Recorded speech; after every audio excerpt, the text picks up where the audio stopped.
به نام یاد خدا. عرض سلام و وقت بخیر دارم خدمت حضور همتان و با آرزوی صحت سلامتیتان. دوستان امروز قصد دارم که شما را با یک ترفند بسیار مهیج کننده که عبارت از نصب یا اینستالیشن ویندوز داخل گوشی های هوشمند همراهمان می باشه آشنا بسازم. پس به این منظور تا آخر ویدیو ما را همراهی بفرمایید.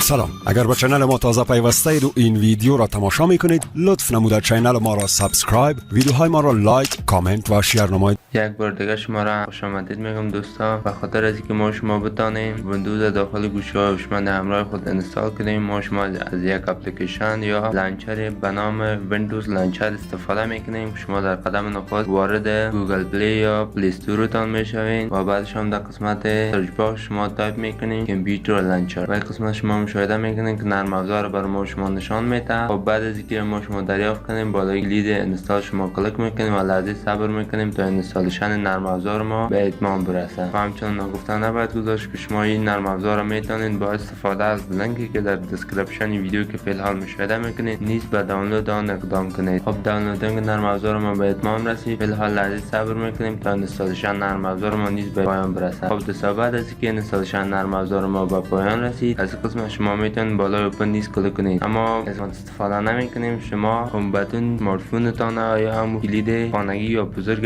از تلفنتان محکم فشار میدهید. به یک لحظه بعد از اینکه کار انجام دادیم دوستا این قسمت بر ما شما مرورگر اینترنت باز میشه و یک بار دیگه شما هم بتونتان یک فشار کوچک میدین. به شکل بر ما شما لانچرها که داخل اسمارتفون ما انستال از لیست میکنه که ما شما از قسمت ویندوز اکس لانچر انتخاب میکنیم. درست دوستان به این شکل و اگر در صورتی که شما از این شرکت استفاده نمیکنید ما از قسمت اپیرنس و یا ستنگ تلفنتان نیز میتونید تنظیمات انجام دهید و یا همچنین از خود انوایرمنت یا محیط نرم افزار. خب بالای وین اکس لانچر شما کلیک میکنید و لحظه صبر میکنید. خب دوستان بعد از این لحظه صبر کنید شما مشاهده میکنید که قسمت امکی ما را جنریت میکنه و محیط یا انوایرمنت اسمارتفون ما و کامپیوتر مبدل شد. خب اگر در صورتی ما شما فرض بگیم در استارت مینو شما مشاهده میکنین که استارت مینو اسمارتفون ما یا مینو اسمارتفون ما عیناً مثل ویندوز 10 یا 10 شده. خب این بود موضوع امروزی ما. رضامند هستم لطفاً مسئله واقع شده باشه. اگر در صورتی میخواین از قبیل ویدیوها بیشتر در چنل یوتیوب خودتان اپلود شه و شما از آن استفاده کنید. پس با یک سابسکرایب از چنل خودتان حمایت کنید. تا سلام دوباره. الله نگهدار.